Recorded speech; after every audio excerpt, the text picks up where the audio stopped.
Yellow, and welcome to another episode of ADLR Podcast. If you'd like to support the show, go to patreon.com/ADLRplays. Throw in a couple bucks in there and you get this stuff early, ahead of everybody else if you're not watching live already on twitch.tv/ADLR. Let's jump quickly into the news, even though this is probably going to be a short episode because there's not much going on this week besides a bunch of trailers going on, or being shown. I can only consumed a few things this week. There are some pretty good releases though, but we'll get to those. First news story is brought to you by Kotaku. You can now play most of the World of Warcraft just by subscribing, which means like you could, before you would have to buy World of Warcraft outright and then pay for each expansion. Now you just have to pay the monthly subscription and you have just about all the expansions. I don't know if that includes the latest expansion battle of whatever it's called. Azeroth, I think it's called. I guess I can move this over here, right? Or not. There you go. Do this, and I think it's 1. Yeah. Let me do this as well. Oh, nope, I lied. I done fucked it up. Yeah, Battle of Azeroth, I think it's called.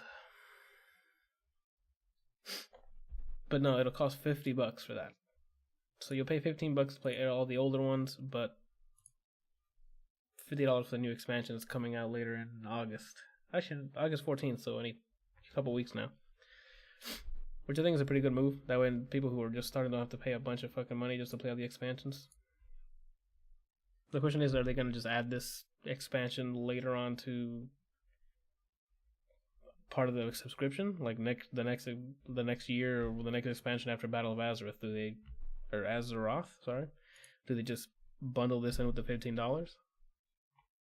Is it going to be one of those Destiny things where you pay a shitload for that expansion up front, and then when Destiny 2 starts coming, or the next Destiny came out, they just dropped the price on everything, which kind of shits on the people who supported them right up. Not shits on them, but you pay $50 and then a year later it costs like $10-15 on the sale. That feels kind of shitty. Yeah, but that's a short and sweet one. That's a pretty good move on Blizzard's part. On to the next thing. The next one. Which is fantastic news for us. Comcast gives up on buying 21st Century Fox. Which means the last huge player in... not the last... I guess I'm sure there's more bids, but Comcast was a huge bid. So, I mean, the last danger of us losing our X-Men to... or stopping us from Marvel getting the X-Men was Comcast, and now they stopped pursuing and dropped their bid. They say they'd rather focus on purchasing a percentage of Sky, which is a like a TV network in the UK, I think. Which, I mean, fine. That's great news for me. Disney doesn't have to worry about this huge bid that Comcast was going for. At the moment, actually, let's see. Yeah, Disney's currently bidding $52 billion for all of Fox's assets, and Comcast was bidding $65 billion. So, if they haven't decided to drop out, they might have gotten Fox's assets. So right now, I think Disney's ahead of the curve, or curb, not curve. They're the top bid, so it's only a matter of time now. Hopefully, they close this shit out quickly because we need to see our X-Men in the MCU.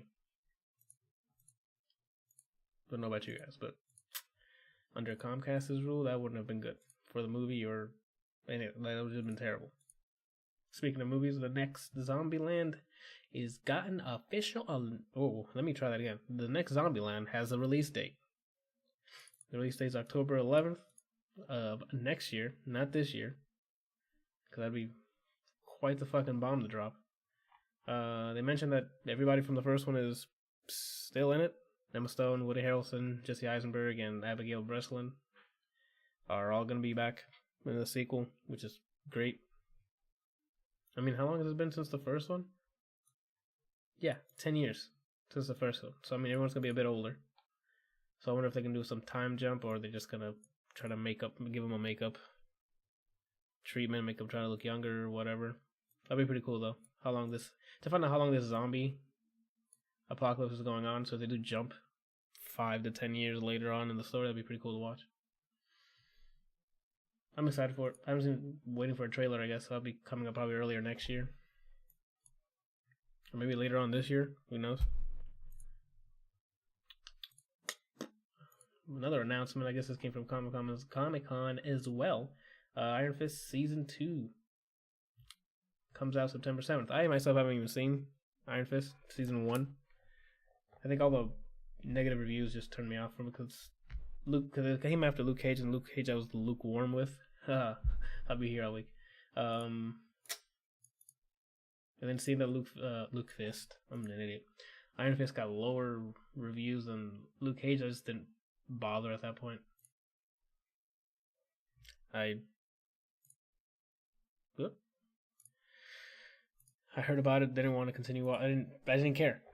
Right now, the only ones on Netflix I actually do enjoy watching is Daredevil and Jessica Jones. Luke Cage, I think season 2, Luke Cage already came out. But yeah, Brent talked about it a couple weeks back, and I just still don't even have the motivation to go watch that. I hope this is better than the first one, because even though watching Iron Fist and the Defenders, I was like, I really don't care about this guy. I don't know. That one's an announcement I really didn't care for. Mostly because I haven't seen the first one. But yeah, season 2, September 7th. It's coming up soon. All you Iron Fist fans can go ahead and watch that. Stardew Valley multiplayer mode finally coming out of beta, I think so. For PC first, though. It was out for PC on beta for quite some time, I think. But now it's going to be officially out August 1st. I don't remember how would you get into the multiplayer beta to begin with? Let me look at this up. Look at this up real quick. No, not the video. Idiot. I don't know how to access the multiplayer beta on Steam. Oh, okay, if you already own the game, you can just go into the properties on Steam, betas, and type in Jumping Junimos. JUMPING into the beta access code, and it gives you the beta. That's how you gain access to the beta for the multiplayer. If you can't wait till August 1st, which is a week. It's been out for quite some time. Give it a shot if you want. Officially comes out August 1st. Moving on to probably a pretty huge one here. James Gunn fired from Guardians of the Galaxy franchise over offensive tweets. So where do we start here? Give me a second. I need to collect.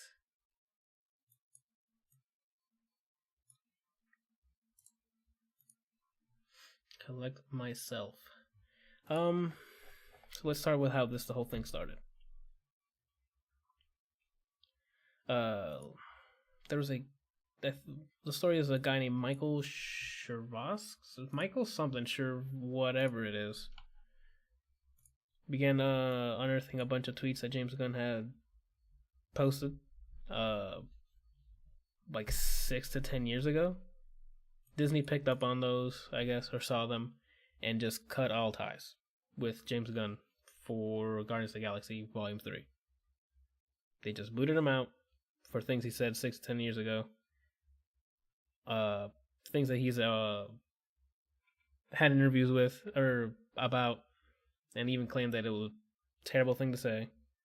Like, he apologized for it multiple times. This is all according to his brother Sean Gunn, I think it is.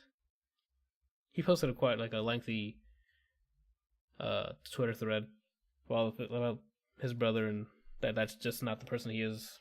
The person he is 10 years ago is not what he is now. Which, I mean, it seems sincere. If I had to guess, suspect, I think it's more than that. I guess it might have been something in the back end that we don't know, but from the like Disney or not Disney, maybe James Gunn just rubbed somebody the wrong way, and this is their way of finding a reason to get him out. Or maybe he's just hard to work with, which I highly doubt, considering his cast and crew from the Guardians love him. They came out and spoke, and some of them in defense for him. Some of them they were neutral and didn't have anything to say at the moment. And it just sucks. The guy made an awesome fucking series. It's evident by the petition that's going around to rehire him. Last time I checked, I think it's at 250. Last time I checked, it was 250,000 and still going. A petition on change.org to get him hired again. It's pretty shitty. The question is, why would Disney fire someone over things they said 10 years ago if they had called no relevance now? Like, he doesn't continue. Like, if he continued to make those jokes now, then maybe, but he stopped quite a long time ago. So why, now that you see, because some guy dug it up and showed and put him on blast, I guess. I put this to loop, idiot. Okay, I tried. What was I saying? Sorry, handling a lot of things at one time. Yeah, like, let's see. One of the tweets here is that I quote: "The best thing about being raped is when you're done being raped and it's like, phew, this feels great not being raped." End quote. Like, of course, that's probably maybe out of context because it's Twitter, so he could have been replying to somebody. I never seen the actual tweets myself. I don't know if it's still up on Twitter or not. But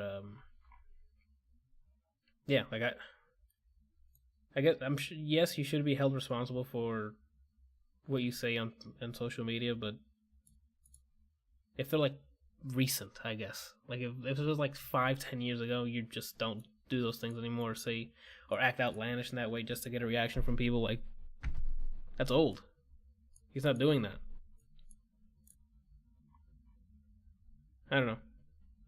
And now there's like a bunch of people, not a bunch of people, but I think the same guy who tried to go for James Gunn and unearth those tweets is going for Michael Ian Black, I think it is. But I haven't read up on what's happening there. It just sucks. Hopefully, I mean, I don't see him getting his job back. So I honestly think it's something else in the background that we don't know. Like, the only knowledge the public knows now is that he made not racist, like just made jokes on it that some of them were super dark humor that not everybody probably vibes with, and I'm sure Disney as a brand wouldn't want to vibe with that. But not to throw anybody on the bus here, but I'm pretty sure. Let me look before I say this. I'm pretty sure Chris Brown is still on Disney shows, and if anybody remembers what Chris Brown did, that's quite the thing. You know what I'm saying? Like, he's in it still, or he's still doing shows on Disney, but I'm not entirely sure about that. No, I can't find anything that says. Well, anyway, disregard that. I guess I have no proof of the matter, but I thought he was like in a Disney production or something after the fact. So why would James Gunn be, I guess, axed out before, or I guess after 6 to 10 years after what he's been posting on Twitter, which were just jokes. And I get it, if you get offended by the joke, that's fine, that's your prerogative, but to just remove him from his franchise that made you so much money, I think there's something else going on in the background. That's all I have for this story. Like, from the articles I've been reading, that's all I got. Like, I don't have any more information to think otherwise, so it just sucks. Especially since they do it like right before he was gonna have a panel at Comic-Con for his new film. And then this dropped, and he just did not show up to his panel. I'm not sure what they did. I don't know if the whole thing was canceled or they just went on without him, but it's just a pretty shitty thing to do. I'm pretty sure this is like Disney's in the wrong here, in my opinion here. All right, now after that, I should have left that for last, or just started with that sad news, and we move on to other announcements and stuff. All right, next thing up is Batman Hush gets a DC animated movie, which is fantastic news if you've read the Batman Hush comic series. It was like a 12 series arc, 12 issue arc. I guess I can read the plot synopsis. It shouldn't.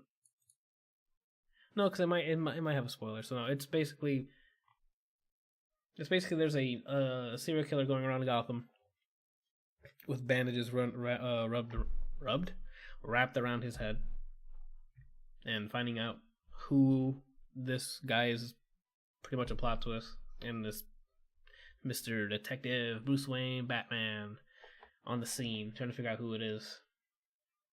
It was a great little arc. I highly recommend reading it. Or if not, if you don't like reading comics, just wait for this animated film to come out. I don't know. Okay, they announced at Comic-Con that it's going to release in 2019, so you don't have that long to wait. But highly recommend that comic. You can probably find it for really cheap on a Comixology sale, or pick it up at Barnes & Nobles or something. I'm pretty sure they have it at Barnes & Nobles or any local comic shop around you.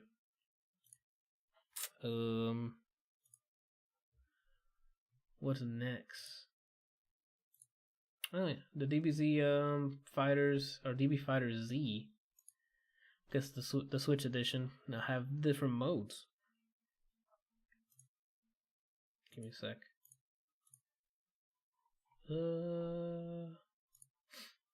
I load this up real quick. They're gonna have a 2v2 and a 1v1 mode added to the game.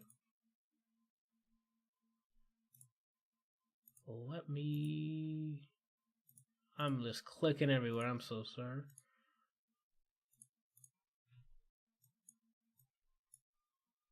I need a better setup here. That's what I need. Yeah.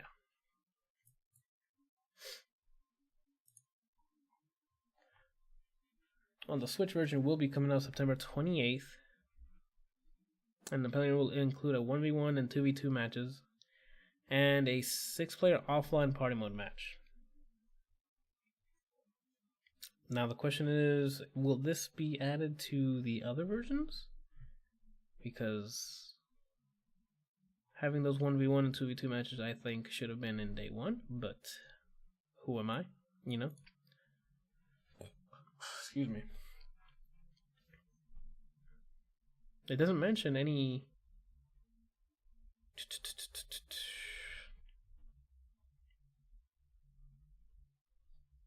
No, it doesn't mention it. At least modes being added to the other versions of the game. That'd be pretty crappy. I mean, those modes sound cool, and the 6-player offline six. Whoa, let's try that again. The offline 6-player party match sounds great, but I think that's just a cover for Nintendo's online infrastructure just not being as great as the other consoles, because I mean, who are we kidding? What was I gonna do? Oh, I gotta close this one here. Oh, who's been throwing each other's friend codes around? Like, nobody's been doing that. I personally don't. I don't even I only play single player games, and if there's a multiplayer game like Fortnite on it, I just get in and play solo, I guess. Or if not, connect with other people who through the Epic Games friends. I don't ask them what's your friend code or anything. Who wants that? Nobody wants that. Next thing up, more DBZ news. Goku and Vegeta base forms are added.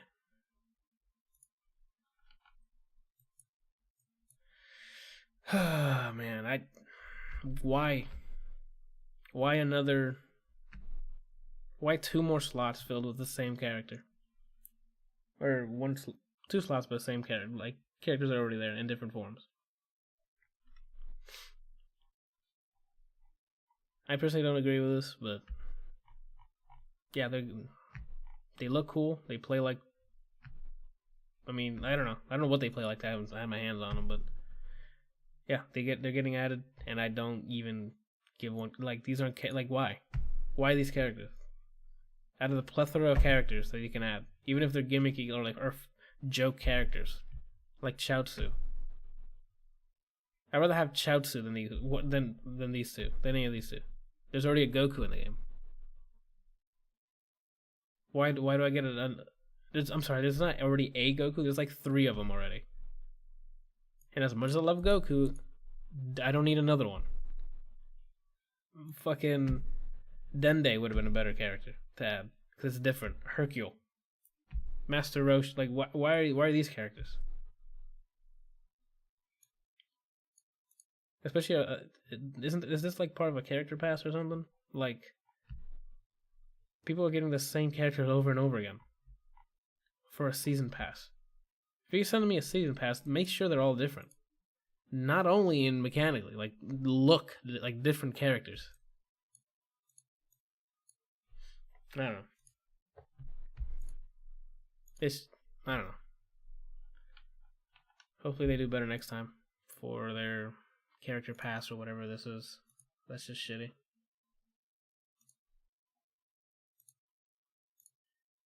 Doesn't matter how amazing or hugely different they play. Just there's 1,000 other, like if you're gonna start doing doubles, make sure you have everybody else in already. Silly. Yeah, moving on. Robert De Niro is in talks to join the Joker movie cast. That threw me off. When I first read this, I was like, "How? That's like the second huge name now, or it might be the third. I think Margot Robbie is gonna be in it. Or am I a liar? I think I'm just talking out of my ass now. No, not Margot. I was Zazie Beetz is in talks to join the cast as well. I think Margot Robbie. Yeah, so that now at this point it's Joaquin Phoenix, Robert De Niro, and Zazie Beetz because I mean she's on the come up with Atlanta and then Deadpool 2 and now this. That's all I've seen her in, so I don't know what else she's got going. That's quite the cast. I don't think they've mentioned what the plot is. Just besides it's an origin film. But Robert De Niro makes sense, especially if he's going to play a mobster in Gotham. Like, I think that fits perfectly. Like an elder, like the head boss who's like about to go or be replaced by his young protege or something. I don't know what his role is yet, but I'm sure it's going to be like a Gotham mob boss. That's great. More bigger names, it brings more people to go watch it, so that's great news. Next up, it's a pretty cool pretty good rumor going around here. Microsoft's next Xbox could have a cloud-only counterpart, which means they might have 2 systems in the works. One have like your normal set-top box. You have your Xbox One S and X that has all the horsepower you can want to run the game. Not that you can want, because sometimes they're not as powerful, but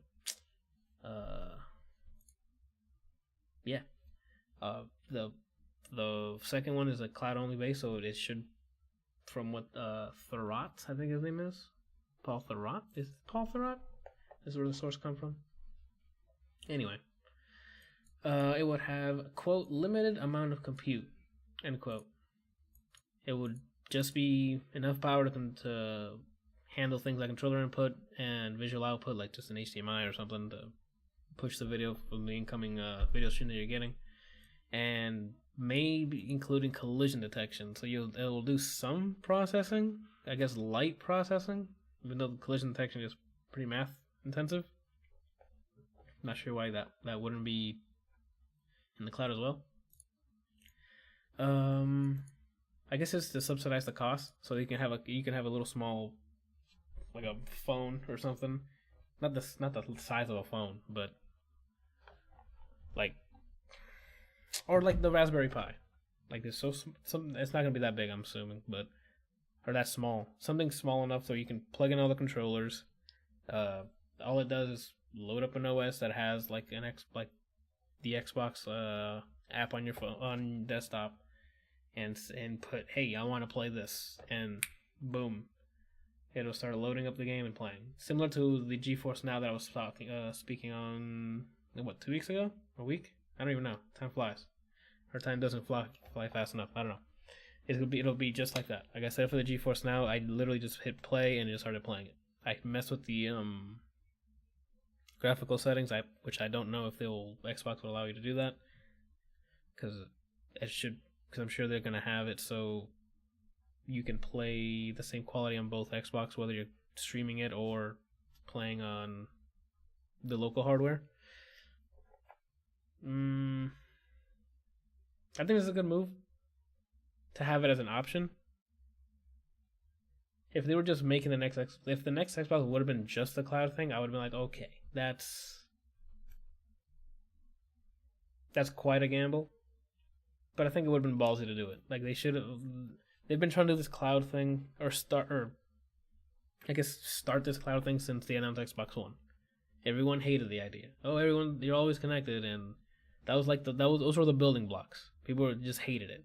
But now they're gonna go skip past that and just go, okay, now we're gonna do the Xbox Game Pass, and like that's probably I'm assuming that's where it's headed. Like the Xbox, you'll pay the Xbox Game Pass on this streaming version of the Xbox, and you can play anything. There'll be a rotating set of games, just like the rotating set of movies you watch on Netflix or Hulu, or Amazon Prime. And depending on if they're going to keep their first party games on there, like Crackdown and Forza and stuff, you'll be there day one with it. As soon as it comes out, you can just go home. You don't have to download anything.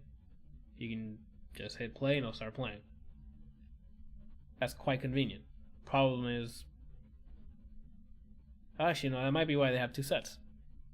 So they'll have the cloud for the people who have fast enough internet to stream the videos. Because now we're getting to a point where the internet speeds and video compression has gone to where you can stream 4K HDR over the internet. I mean, granted, it's the same as viewing the video from a UHD. I think it's called the UHD disc, or it's still Blu-ray UHD, whatever, the 4K Blu-rays. But it's still the streaming. It looks better than 1080p. Like it'll look better because the compression is there, or the encoding is there. So why not save everybody time and digital space, like even physical space? Like, is that box, like if it's just gonna be streaming, it's gonna be probably the size of the Nvidia Shield, if not smaller. Because that thing is thin. The audio listeners, you can't see me, but it's super thin and like this big. And it has like 3 USBs or ports that you can plug in controllers. Like I plugged in my Xbox One controller to the Nvidia Shield, and it recognized it, and I was playing the Tomb Raider thing, no problem. So I'm assuming the next, it's codenamed Scarlett, by the way. I don't think I mentioned that. I don't know if the streaming one's called Scarlett, or just both of them, not combined, but both of them in tandem are called Scarlett. I don't know. This. They're making moves. Like this is moves that I wanted to see. I want to see from, even as an industry. Like at this point, if they can perfect the gaming as a streaming service, that'd be great. Because from what I played on the GeForce Now thing, that was very promising. There was like minimal latency. There was a bit, but I don't know what to say. I mean, this has me excited all over for the next generation. Like, this is perfect timing. The Xbox One X has a lot of horsepower, but like I'm pretty much done with the hardware being used now, especially now that we're moving into cloud gaming and cross-platform play with the Switch and Xbox One and hopefully and PC. Like There's games that are just support. They're just like, you know what? Forget. Doesn't matter what fucking platform. Just start playing. Like if we get everybody doing this, like there won't be a need for, hey man, what's your Xbox Live time? It'll be per game base. Like, hey, I play Fortnite. What's your Fortnite username or some shit? Or maybe they who knows? The only thing I know is that the future is we don't need to worry about what platform we're on, and that goes with Xbox, PS4. I mean, PS4 still being the Grinch with it, but like you can pick up your phone, similar to what the EA was showing at E3. You can just pick up a phone or any laptop and be like, oh, let's just sign in. I'm streaming this new game. I just plugged in my Xbox One controller or my PS4 controller, and boom, we're off to the races. To whatever, like I can imagine like Chromebook. A Chromebook costs like what, $100, a cheap one. I might be lying to you right directly to your face. Let me see. Chromebook cheap. Let me look. Chromebook cheap. That's how I do my Googles. Let's see. 147. The HP Chromebook 14. Can you imagine? Okay, now imagine paying 147 for your gaming platform. Because the cloud thing that Microsoft's working on, you can. What if they have an app for it for the Chromebook, and you just load it up, plug in your Xbox controller, and you're playing Fortnite again. Sign into your Xbox Live account. Your friends will be there. You can talk through it. Doesn't matter. Or on your phone, if you need to. I mean, I think you can just. There's ways to connect controllers to it, like Bluetooth controllers, and play that way. This is exciting stuff. I want more information. Like they mentioned, there's going to be like hardware and accessory announcement at Gamescom. By they, I mean Microsoft. So if they do end up showing like a teaser or something of how they're especially if how this box works, then yeah, super hyped for that Gamescom conference. That's hype. That's the kind of shit I want to see. Oh man. All right, let's move on from that because we don't have enough information besides rumors, I guess. Oh, Guacamelee 2 comes out August 21st. They released a new trailer, and of course, it looks just fucking awesome. I mean, if you played the first one, you'll know how awesome it is. It looks like it's just more of the same. Very vibrant game, Metroidvania, except now you get to play as chickens, or more chickens, because in the first game you had there was a section and like a little, it was like the morph ball, basically. They used it to get through places. But now they're giving the chicken like attacks, like actual abilities. So I mean that's great.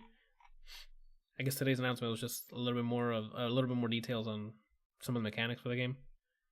You'll be able to train your luchador according to this. As players progress through the world of Guacamelee 2, they will encounter ability trainers. Each of these trainers has a specialty that they focus on, complete trainer challenges, and they'll hook you up with powerful upgrades and cool new abilities. End quote. So I mean, they'll have like people who it looks like the flame face from the first game is on here, and he looks to be like the melee upgrades. It also mentions the Chamoya fitness and wrestling moves, so I'm sure that one, the wrestling move one, increases like grapple attack damage, or maybe gives you more grapple moves, and the other one, fitness, is probably like the stat upgrades like health and stamina. And then the other icons that have question marks on them is empty, so I can't tell. One of them looks like a chicken, the other one looks like an alligator. The chicken one probably gives you upgrades for the chicken mode. It just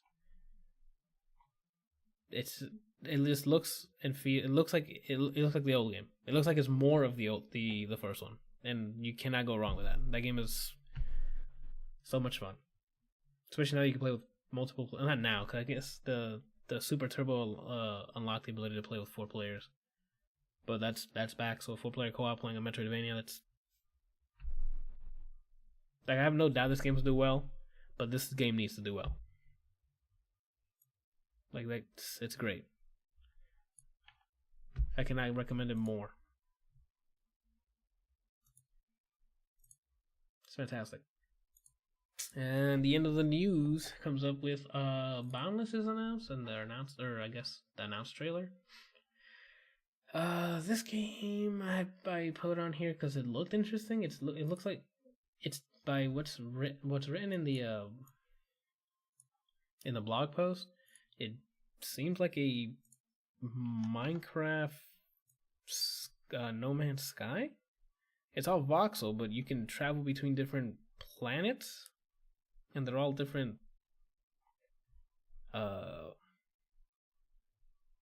Yeah, I think they're different planets, and you can. I mean, it's like a map. They can play with a bunch of people. It's like a voxel game, but you can later on in the trailer you'll see, if you watch it, a bunch of characters just running through a portal. It looks like it, and everything is built by. Let me see. Let me read this real quick.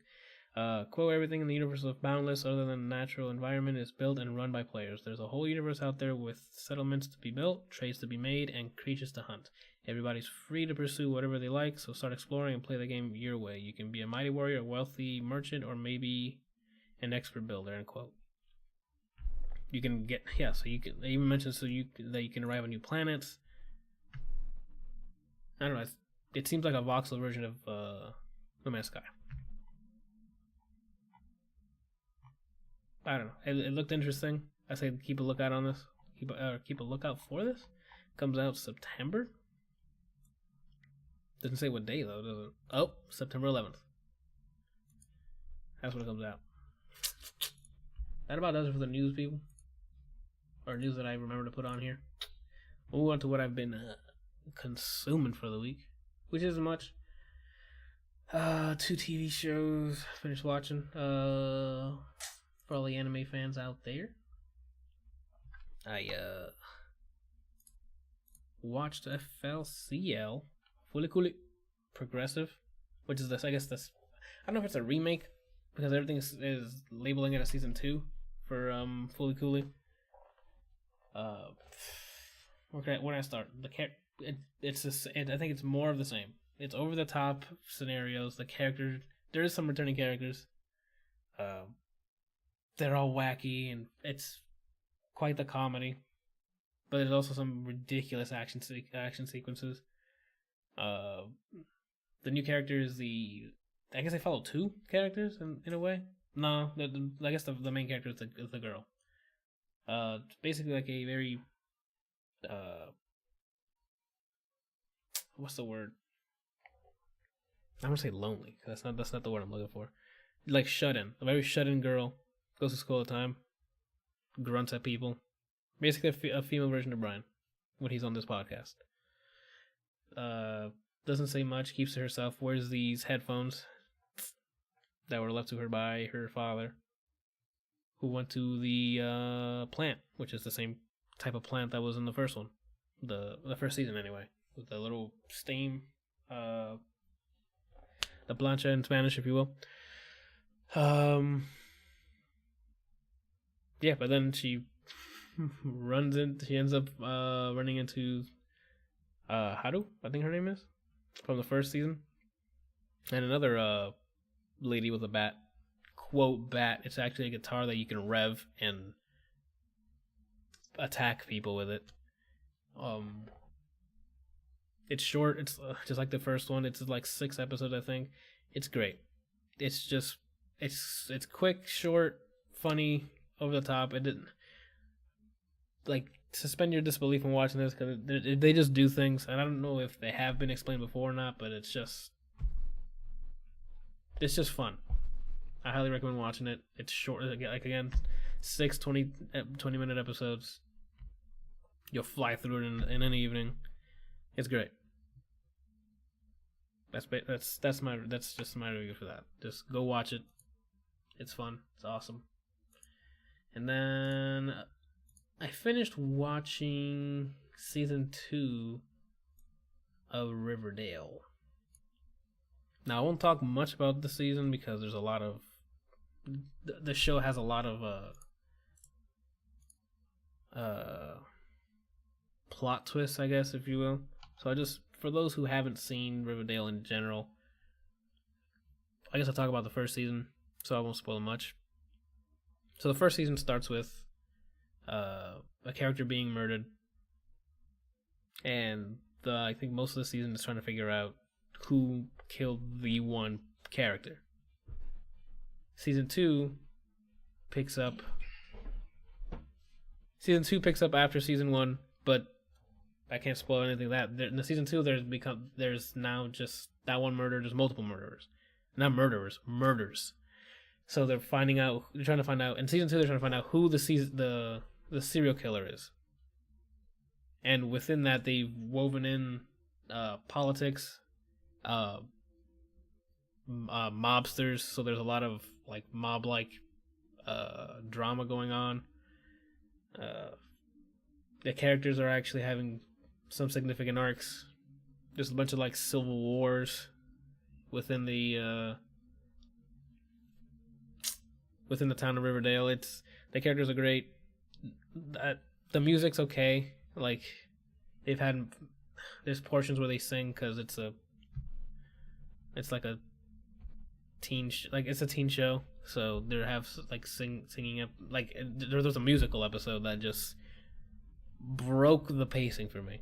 Like it was a very tense previous last 2 episodes, and then a musical episode comes up. I don't know why. I don't know if they had to have a musical, like that was in the contract or something, but that was one huge con for me. That one episode, like why? It felt like a waste of time. I'm sure it was fun to do for them, but it was just not. It wasn't a good break from what we were watching in the previous episodes.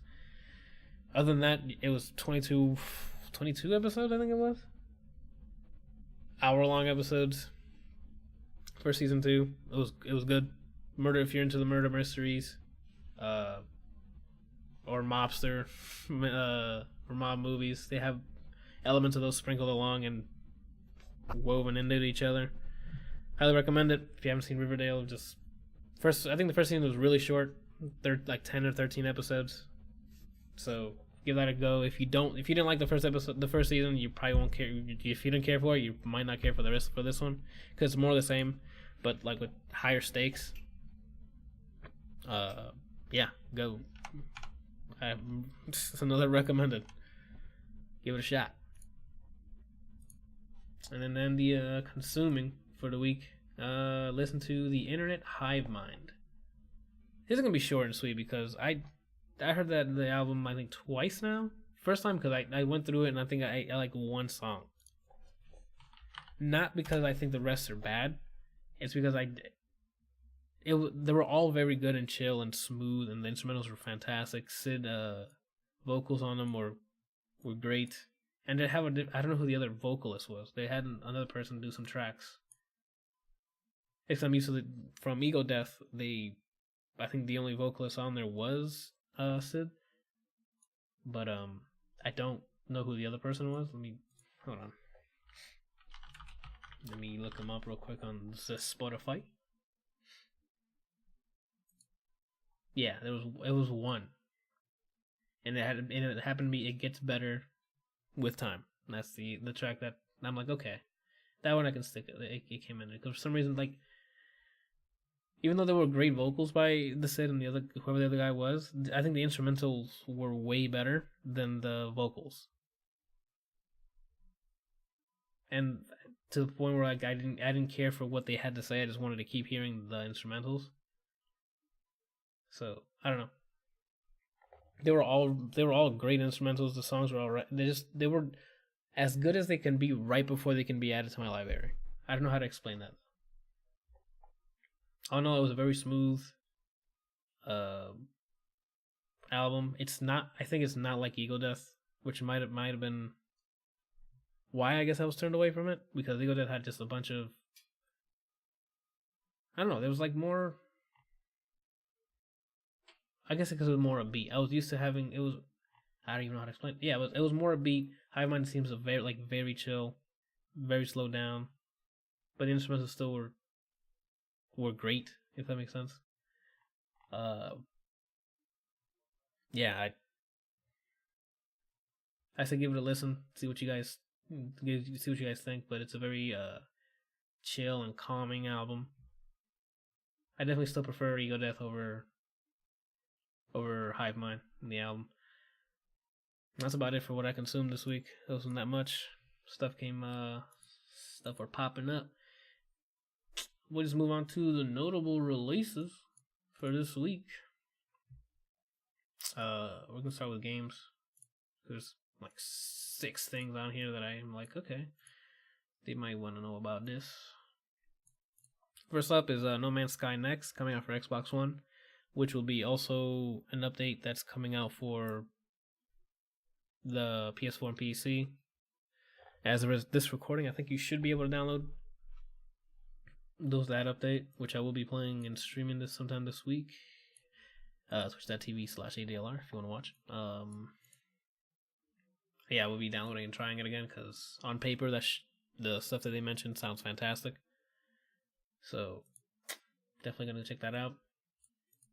Up next, Mega Man X Legacy Collection 1 and 2 for PS4, Nintendo Switch, Xbox One, and PC. I still don't understand why there's 2 separate games. Because you can get Mega Man X Legacy Collection 1 on its own. So why not? Why is there 2? Do they both cost $60? Hold on. Or are they just called that? Let me look that up real quick. If I wanted to buy this. So let me go to the Nintendo shop.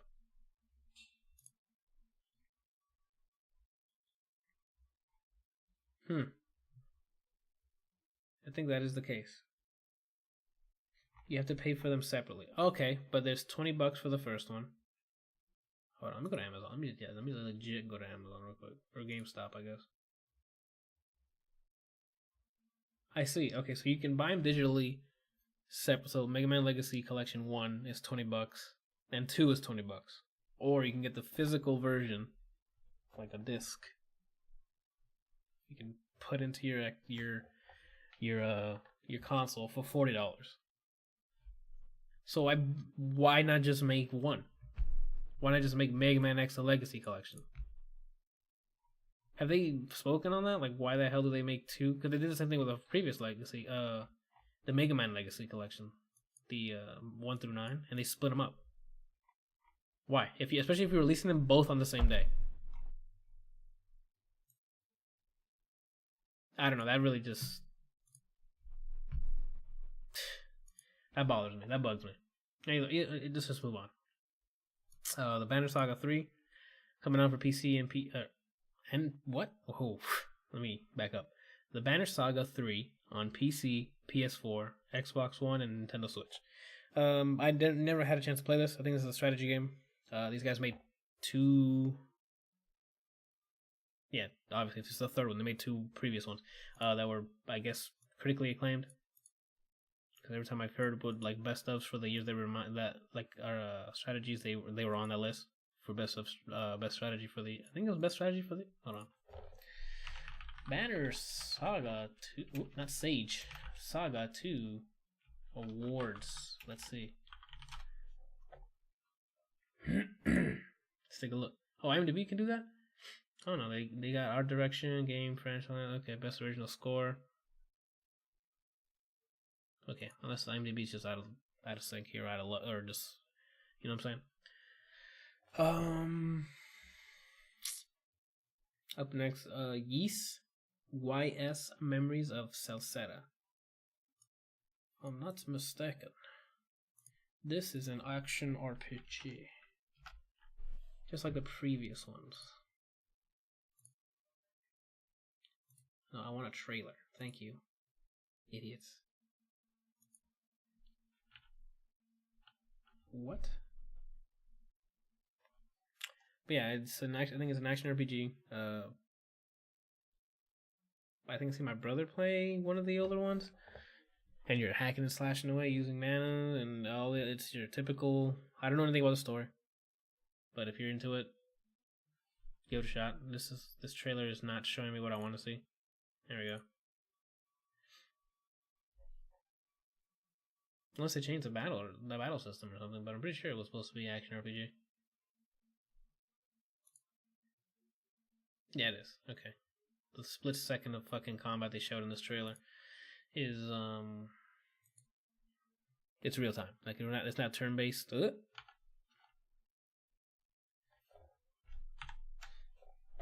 Up next, Marvel Powers United VR. They announced this at Comic-Con, if I'm not mistaken. Let me stop being terrible at everything I do and show this. I've yet to see footage on this myself, but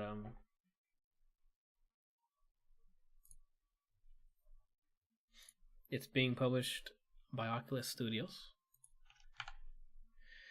and apparently you wear the VR set and you pick the character. Like you if you have Captain America, you throw the shield. You can punch things. You can throw your hammer. Let me see if it shows it.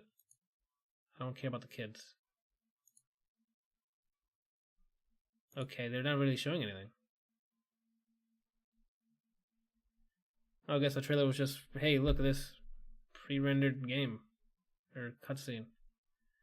So I guess you get to play as the Avengers while wearing the headset and do all the cool shit that they do with their hands. Oh, never mind. I'm a liar. There's some gameplay. Let me shut my mouth. So yeah, just exactly. I think it's exactly what I just said. You put the helmet on. You have a. Okay. You move by either teleporting with the Oculus, like pointing and hitting a button, and you'll teleport there. Or I guess you move with the stick on there. But yeah, you get to play these characters. And you see their hands, and you can web swing, claw people down. For those people who have Oculus, give this a shot. It looks cool. I don't know if there's any replayability or anything on it. Like, it doesn't show much. I don't know. It looks like you're going up against Thanos. That's what the trailer showed anyway. Final release, Hello Neighbor on PS4 and Nintendo Switch. I've seen this game go through like countless alphas and betas. You basically sneak around your neighbor's house trying to get to the door that's locked or go to his basement or something to find out what the hell he's hiding. You gotta try not to get in there without getting caught. I mean, I think it's pretty forgiving, because unless they've changed the mechanics, but if he finds you, he just throws you outside, and you have to just go back inside again. That's about it for games. For movies, we got 2, which is just Mission Impossible, the new Mission Impossible Fallout. I haven't seen this one, but I've seen all the previous ones, especially the like Ghost Protocol and stuff. It's Mission Impossible has gotten to the point where the same level like Fast and the Furious for me, where I watch it just for the fucking spectacle. All of them have been pretty entertaining to watch. Great action sequences, dialogue. Sometimes it's pretty funny. I think Simon Pegg's still in this, and he's usually the comedic relief. I'm definitely gonna watch this, whether or not it's in theaters or after it's out in physical media. I don't know, but I'm definitely gonna give it a watch, you know. And Teen Titans Go to the movies. I have zero interest in watching this. I saw the trailer and I'm like, okay, it looks like a actual funny kids movie. Because most of the kids movie, you're like, ugh, I don't want to go watch that, you know. Like a lot of the Disney movies can be kids movies, but they also have a thing for adults. This might have jokes for adults, but I don't know if it's gonna have any weight. Like Coco had weight. Incredibles had weight to it. I don't know if this will. This would just be like a comedy, I guess. This might be a physical rental for me, but yeah. Alright, that about does it. Short and sweet episode this week. Once again, if you guys want to support the show, go to patreon.com/ADLR Plays. Throw some cash. If not, that's fine. You can watch the episode later on. A few days later on youtube.com/ADLR Plays. You want to watch us record it live? Go to twitch.tv/ADLR. And that about does it. I love you all. Goodbye.